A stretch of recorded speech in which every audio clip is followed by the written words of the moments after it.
أستاذ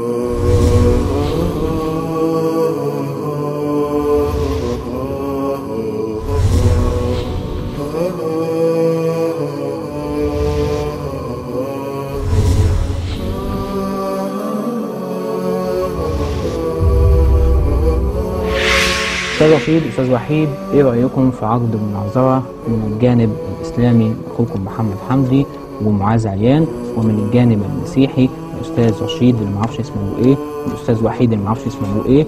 المناظرة هتبقى عن طريق قناتكم، وإن شاء الله نحضر لكم أي مكان إحنا كمان نكون موجودين فيه ونتناقش ونتحاور. أسلوب المناظرات أسلوب رائع جدا، لو أنتوا جاهزين يا ريت توصلوا لنا، إحنا هنتعرفوا توصلوا لنا عن طريق بالتوك أو حتى عن طريق قناة المخلص أو حتى أي قناة. يا ريت تطلع في قناتك كده يا رشيد وتقول إحنا قابلنا مناظرة، هتعرف ترد يا رشيد مواضيع المناظرة. هل الكتاب المقدس هو كلام الله؟ هل المسيح أعلن لاهوته؟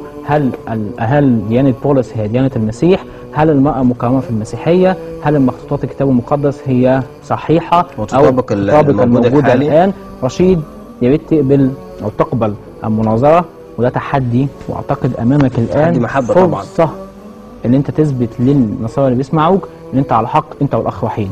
معاذ عليان، محمد حمدي بيدعوكم للمناظرة، فهل تقبل يا رشيد المناظرة؟